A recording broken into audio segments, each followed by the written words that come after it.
Choosing the correct suburb of Boise, Idaho is probably one of the most important decisions you will make once you have made the decision to move to Boise. So, as a Boise local, I'm going to give you some insights on the challenges people face and how to choose the best suburb for you and your family in Boise. My name is Brady Fagel. I am a lifelong Boise local and a real estate agent. I make these videos every week with the goal of helping you learn about Boise so you can make the best decision for you and your family's future. If you find value or you think that I deserve it, subscribe to the channel and call or text me anytime if you have any questions at all. Now, the first roadblock and challenge of choosing a suburb is kind of a fun one, and that is the politics. This can be a hot topic, but I know so many of you who are moving to Boise for this reason and this reason alone. So it's a very important one to a lot of you. And you might think that Idaho is Idaho. It's a red state, and so you'll get that no matter where you live, but that is just not the case. Every suburb has some sort of differences, and growing up here, it was a little bit more true that Idaho was Idaho and everything was red.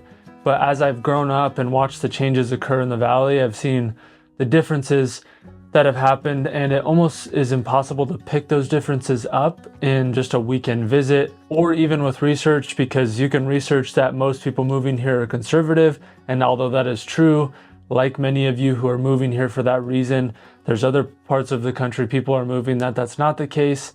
And we'll just give you the quick and dirty version, and that is that the city of Boise is much more liberal than anywhere else in the valley. Star, Middleton, and Kuna are conservative as can be, and then Meridian and Eagle are somewhere in the middle. But I'm going to talk about Boise because most of you are moving here to get away from your state's politics, and this is the most important and nuanced point. The conservative suburbs are pretty self-explanatory. There are American flags, beer, small town, conservative family people. In Boise, that is not as much of the case. As a kid and when I was younger, I never once saw a pride flag or a pride rally or any sort of rally or any signs of democratic communities other than what kind of comes with BSU and the university that has always had some sort of little small influence there. But now if you visit and drive through the North End or many areas of Boise, you are guaranteed to see a handful of pride flags, including in a lot of businesses.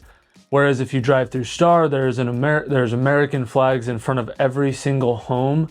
I would say it almost seems like it's an HOA requirement to have a flagpole with an American flag in Star especially. And this is something that is a representation of the politics and is for your information to paint kind of the bigger picture of what you will experience. Because you can look at voting statistics and data, but oftentimes it just comes down to the things that you see and the people that you meet, and sometimes what I just explained is the best way to explain that. Plus, if you spend enough time in these suburbs, you will experience everything that I just told you. And then the practical advice here is to chat with people like me to see what we experience. Go to social media. The Boise Mayor's Instagram is a great place to get some information on kind of what I'm talking about and give you a feel for what the city's like. Or you can head to Facebook and search different groups in Boise. And then if you live here long enough, you also meet people with kids, and you will hear the stories of some liberal influences in the school system or vice versa in the other suburbs. And then the city of Boise has a touch more democratic laws as well, and you'll hear about that. The next challenge is much less of a hot topic, and that's cars and traffic. Boise has grown a lot, and that has brought construction and traffic. And for some of you, the traffic here will just be a complete joke. But for others, you will severely underestimate the traffic. And moving to some areas can really drive you crazy after a while. So in general, the busiest suburbs will be the largest. So Boise, of course, Meridian, but especially along Eagle Road, 10 Mile Road, and Meridian Road. And then in Nampa, the Karcher exit being an absolute nightmare during busy hours. And then recently, Eagle and Star have kind of run into some issues with traffic and construction. But the best way to find out what you can handle is to experience it. Anytime I have clients come to look at homes or visit Boise, I always try and time at least one of the longer commutes from a home for either that 8 in the morning commute or the 4:30 in the afternoon commute so that they can experience some of the busier times of Boise and the suburbs that they like.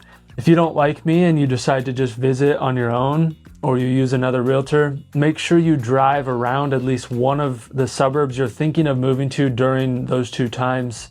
And then if you can try and drive through all of your top suburbs during these times, that way you can see how much the traffic is going to bug you and kind of experience it for yourself so you really get at least a little taste of what it'll be like. The next challenge, I'm going to start off with a little bit of a fun story. It's the community and the feel of each suburb. Boise has an amazing community and there's a pride with kind of living here and growing up here. And one of those prideful aspects of being a Boise local is how you say Boise. Now, I have lived here since I was about 3 years old, so I consider myself a local. And until I started a YouTube channel, I didn't know just how much of a hot topic this was. It's the #1 hate comment I get. And the other day, a viewer actually called me on my number to tell me that I say it wrong. Not only that, he accused me of lying because if I was actually a local, I would say Boise correct, and was pretty confrontational. The reality is Google says Boise is the correct way to say it, but Boise rolls off the tongue better, and most people say it both ways. If you're not paying attention, you'll say it both ways. Plus, I have talked to people that say it's Boise because of the origin of the word originally having that Z sound. All of that to say, there is a strong local culture in Boise and the Treasure Valley, and then just Idaho in general. But every suburb has its additional culture and community. Star and Middleton very much have a small town, family-friendly, conservative community. Kuna is very similar, but I would say it feels a little bit more independent. When you live in Star, you're next door to Meridian and Eagle, so people come and go and communities can kind of blend together.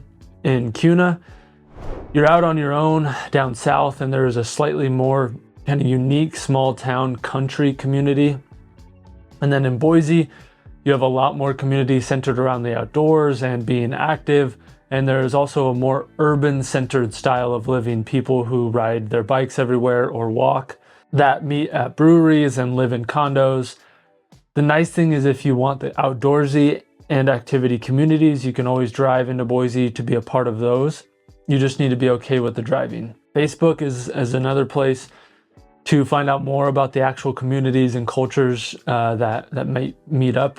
You can find women's groups that hike, men's groups that mountain bike, pickleball groups. It's a great way to find kind of organized communities that go and do these things. Which the next subject that varies by suburb is the things to do. Every suburb is different, and there's obvious things you can just Google, like the water park in Wahoo's, Topgolf, the Village, all in Meridian, or BSU, Art in the Park, concerts, and everything to do in Boise. But when we just look at kind of the big picture, this will depend on how you are as a person. If you are a person that wants lots of things to do, maybe you have kids and you want easy access to them, you'll definitely want to be in Meridian or Boise. If you want lots of outdoorsy activities like biking, hiking, boating, you would want to live in Boise or possibly Eagle and Hidden Springs. And then if you want lots of things to do, you don't mind driving 20-30 minutes to go do those things, but you still want grocery stores and at least a handful of restaurants and things to do within your city, Caldwell, Nampa, Kuna, and then Star will kind of fit that bill. Middleton, Emmett, and then the outskirts of Nampa and Kuna will be kind of your country, quiet living. These areas will have lots of BLM land, shooting ranges, and more country style activities. I usually call this kind of like a farm town, so you're going to be having bonfires and going to hike in the BLM land and shoot your guns. Next comes down to the price of homes.